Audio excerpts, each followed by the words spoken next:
Retired TI निकला हत्यारा। पूर्व थाना प्रभारी ने अपने समधी के लिए की साजिश। हत्या की कहानी का हुआ खुलासा। अपने सगे समधी से बदला लेने के लिए समधी ने एक निर्दोष आदमी की हत्या करवा कर लाश को समधी के खेत में फेंक दिया। मामला नरसिंहपुर के करेली थाना का है, जहां आरोपी शंकर लाल झारिया, जो पुलिस विभाग से इंस्पेक्टर के पद से रिटायर हुए हैं, उनके बेटे की बहू ने शंकर लाल और उनके बेटे पर दहेज प्रथा के तहत मामला दर्ज कराया था। और इसी बात से नाराज शंकर लाल झारिया ने अपने बेटे के ससुर अमोल झारिया को फंसाने के लिए करेली थाना अंतर्गत खुलरी गांव के रहने वाले नारायण काची की हत्या कराकर उसकी लाश अपने समधी के खेत में फेंक दी। मामला हत्या से जुड़ा हुआ था तो करेली पुलिस ने मामले की बारीकी से जांच की तो पता चला कि मृतक नारायण सिंह काची खुलरी का रहने वाला है। और इस मामले में जब पुलिस गहराई तक पहुंची तो पता चला कि नरसिंहपुर स्टेशन के पास रहने वाले बसंत वंशकार ने नारायण सिंह की हत्या करके नारायण को अमोल झारिया के खेत में बने मकान के सामने फेंक दिया है। इतना ही नहीं, मामले की और बारीकी से जांच की तो घटना से पर्दा हटा और पता चला कि शंकर लाल झारिया ने बसंत वंशकार को पैसे देकर नारायण की हत्या करवाई है और अपने समधी से बदला लेने के लिए उसे खेत में बने घर के सामने लाश को रखवा दिया। उक्त मामले में दोनों आरोपियों पर हत्या का मामला दर्ज करते हुए गिरफ्तार कर लिया है। अब देखना ये है कि ये सभी दोषियों को सजा होती है या नहीं। नरसिंहपुर से काजल पटेल की रिपोर्ट।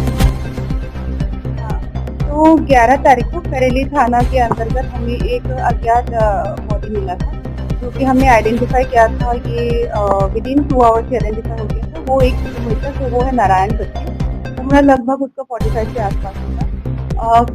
लोग ऐसे कहते हैं कि वो घूमता फिरता रहता था, लेकिन लगभग वो करेली में ही अधिकतर रहता था। तो उसमें हमारी टीम ने, खासकर प्रियंका केवल की लीडरशिप में बहुत ही अच्छे कामों की 24 घंटे के अंतर्गत वो मर्डर नाम से आइडेंटिफाई किया, पूरा ट्रैक किया गया है।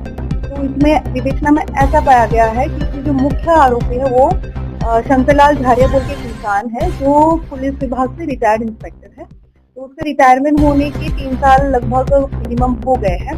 और उनके खिलाफ एक और केस है महिला थाने में, जो दहेज का है। और उन जो केस है उसमें जो उनके खिलाफ किया गया था, शंकर लाल झारिया और उनके बेटे के खिलाफ, तो उनकी बहू ने किया था। बहू की जो फादर है, उनकी जो समधी है अमोल झारिया, उनके खेत में ये बॉडी मिला था। तो बेसिकली ये समझ में आ रहा है कि रिवेंज के रूप में, ताकि अमोल झारिया को रिवेंज हो, जेल जाए, इसलिए उसने बॉडी वहाँ डिस्पोज कराया। लेकिन उसने खुद नहीं मारा था, उसने हायर किया था एक वंशकार बोल के इंसान को, वो स्टेशनगंज के रहने वाले हैं।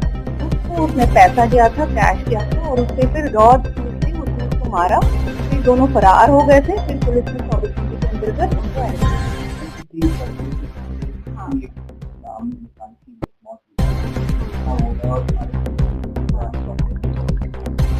आरोपियों से उनका पुराना कांटेक्ट यहाँ की सब लोग एक दूसरे को जान पहचान कर रहे थे। जो अमोल झारिया है उसको हमने बार बार पूछा था, क्योंकि यहाँ पे गाँव वाले भी बोल रहे थे कि बॉडी इनके घर पे मिलना तो कितने फ्रेम क्या है। तो हम उनको पूछ रहे थे कि आपको लग रहा था कोई दुश्मन है, तो उनके दिमाग में बिल्कुल नहीं आता कि समझी करेंगे। लेकिन जब ये पूरी बात कन्फेस होके निकल आई, तब उन्होंने भी सोचा कि हाँ ये बिल्कुल हो सकता है। तो उन्होंने केस डायरी में भी खुला सकता है।